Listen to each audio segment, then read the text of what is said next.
بھی سنے، ایک دو آنسو آ نکل جائے، اس لیے کہ مولا حسین کا غم ہماری ساری عبادت کو قبول کرانے والا ہے، ہماری زندگی میں برکتیں لانے والا، ہیئر اینڈ ہیئر آفٹر یہی چیز کا بنے گا۔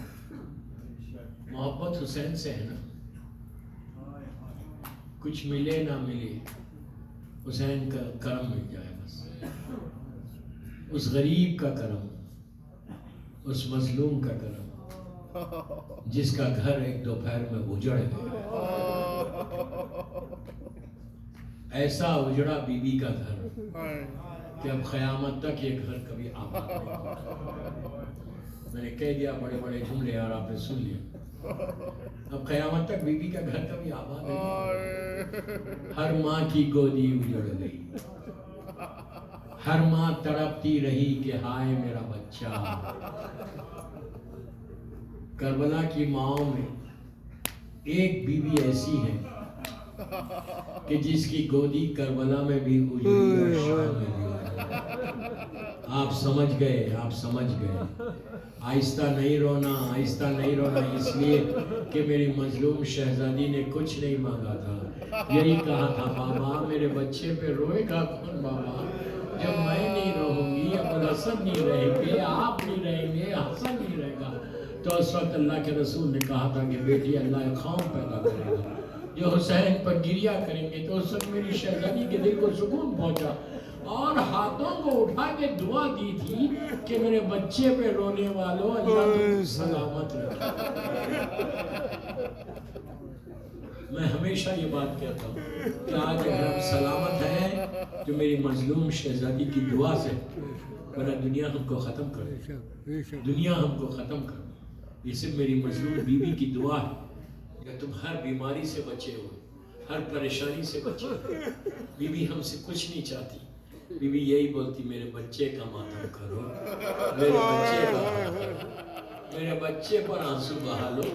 یہ مت سمجھو کہ کوئی حسین پہ رونے والا نہیں تھا، ارے بیٹی تھی لیکن ظالموں نے رونے نہیں دیا، اتنے تمانچے مارے کہ سکینہ کا رخسار نیلے ہو گئے، پیراہن تار تار ہو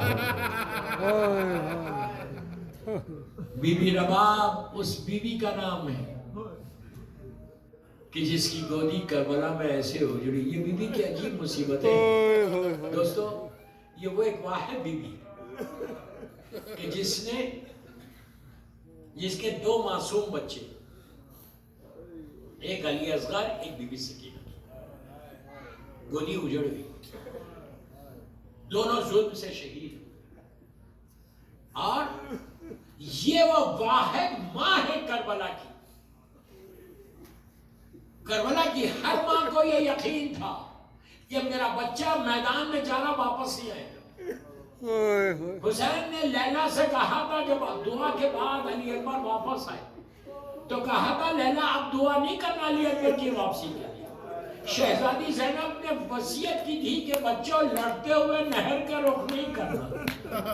جناب ام فروہ نے قاسم سے کہا تھا کہ بیٹا میدان میں جانا تو واپس نہیں آنا، روز محشر بی بی فاطمہ کو صورت بتانا ہے۔ ہر ماں کو پتا تھا کہ میرا بچہ واپس نہیں آئے گا، لیکن رباب وہ واحد ماں ہے جس کو یقین تھا میرا بچہ پانی پی کے آئے گا۔ اسی لیے جب میدان میں بھیج رہی تھی تو حسین کے ہاتھوں پہ علی اصغر کو دے کر پھر روک کے کہا مولا کچھ لمحوں کے لیے میرے بچے کو میرے حوالے کیجئے۔ حسین نے خیمے کے اندر علی اصغر کو پھر حوالے کیا، ماں اندر لے کر گئی اور جب واپس لائی تو نیا کرتا پہنا، آستینوں کو الٹ دیا اور بالوں کو سوار دیا۔ یہ مولا کا بچپنا اتنے حسین پیش آتا دیا دیکھا، اب پلٹ کے تڑپ کے ماں کا نگہنا کہا کہ مولا میرا بچہ پہلی مرتبہ میدان میں جا رہا ہے، یقین تھا بچہ واپس آئے گا۔ یہی وجہ ہے دوستو کہ جب حسین شہادت کے بعد شہزادے کو لے کر آئے تو رباب در خیمہ پر انتظار میں کھڑی ہوئی۔ جیسی مولا حسین کو دیکھا تو رباب نے کہا مولا میرا بچہ پانی پی چکا۔ اب حسین کیا جواب دے، سر کو جھکا کے کہا رباب وعدہ کرو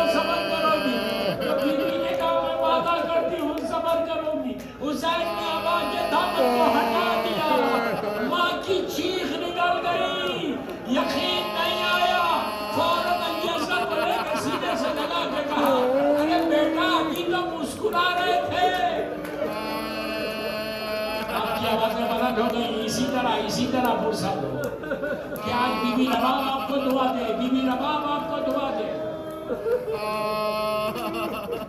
بس 2 منٹ میں مجلس ختم کر رہا ہوں۔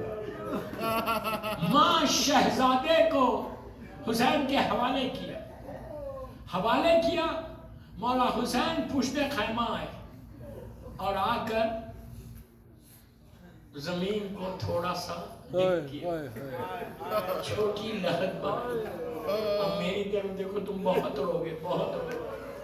حسین علی اصغر کی میت کو پھول سے میت ہے، 6 مہینے کا سن ہے، اس میت کو میرے مولا حسین نے لحد میں لٹا کے خاک ڈالنے کا وقت آیا۔ اب دیکھو میری طرف تڑپ کے روگے۔ حسین نے خاک کو اٹھایا، اتنی گرم تھی کہ ہاتھ سے جھوٹ گئی۔ حسین سوچنے لگے کہ یہ پھول سے جسم پہ یہ گرم خاک کیسے ڈالوں، پھر اٹھایا، پھر ہاتھ سے چھوڑ دیا۔ تیسری مرتبہ ڈال کر دونوں ہاتھوں سے سر کو پکڑ لیا۔ علی اصغر، بابا شرمندہ ہے بیٹا کہ پانی نہیں تھا، خاک کرو۔